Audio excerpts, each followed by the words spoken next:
have got that on there. Alright. So this is Gary, and he has a story to tell us about the white trash wedding that he went to. Alright, do it. Alright. Go! Do it! Do it! Do it, tell us! Tell him no! Tell him no, Gary. Anyway, so it was beautiful. Like, I am in love with white trash weddings now. It's just gonna happen. And so we get to the place, and so the first thing I see when I walk in was this like ZZ Top reject. He had a beard like down to his like waist. He was in a tuxedo with a beard down to his waist, and it was like multicolored, but not like not the like, you know, what's that guy named? George Clinton. Not the George Clinton multicolored, just like it was like bicolored. And I was like, what the fuck? Did you botch like a Just for Men? You know? So he had the beard with the tuxedo and a bright neon orange honey hat.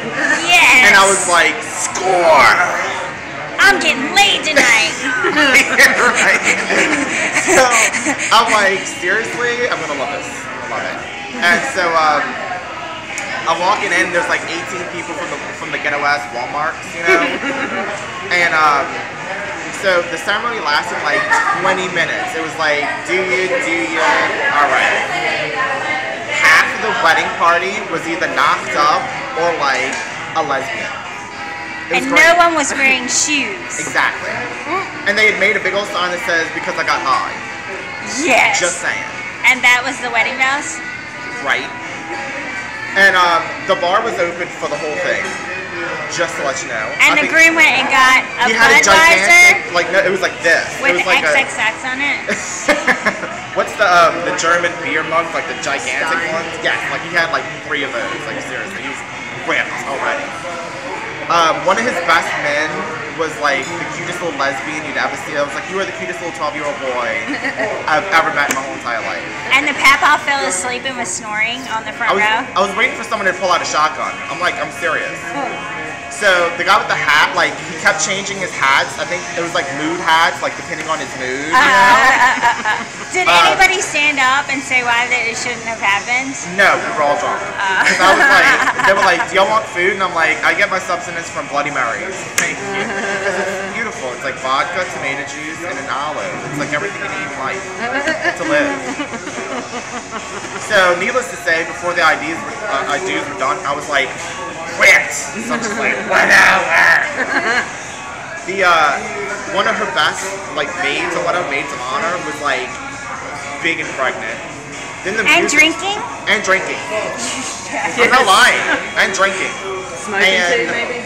And she's on the dance floor like pop locking and dropping it, and I'm like, yes. That's how you got that fucking baby. That's how you got it. Oh my God. She's like, I'm popping two booties. Ah! And I was like, shut up. Alright. I'm like, by the end of the night, I'm dancing with the mother of the groom, you know, she's like clapping on me and stuff. Like, they had 12 strippers. I was waiting for like stripper poles to come down to the ceiling. Seriously, the next time you get married, stripper poles from the ceiling. Just saying, you could like suspend strippers in some kind of way. I already have ideas. I'm working out the mechanics of it. So then by oh my God, that lady's punching the shit out of that guy. She was like punching the shit out of him.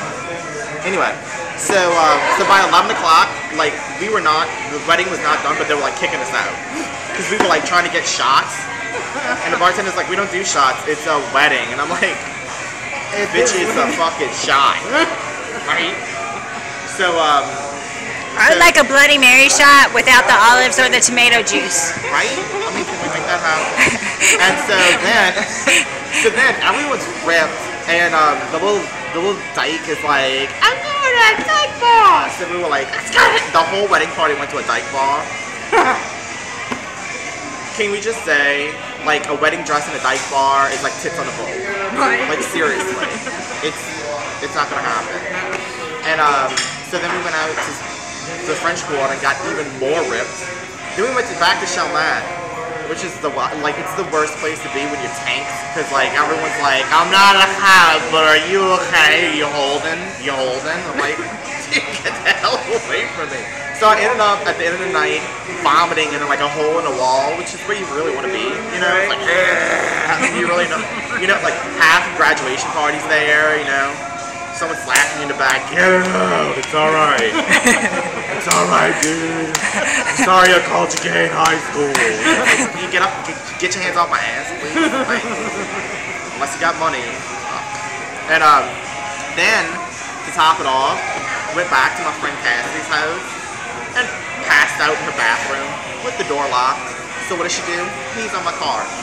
She like Tawny Katanned it. She like got on my hood and popped the squat. And she told me afterwards, she's like, I woke up at 8:30 and like rolled out the bathroom, you know. All like, if we're gonna keep being friends, you're gonna have to get a like more comfortable rug. Just saying, because that's not working for me. And she's like, I pissed on your car. And I'm like, you could have opened the door, could have peed inside. Just saying. Needless to say, my liver was like, what the fuck are you doing to me? Fuck. Say the end. The end.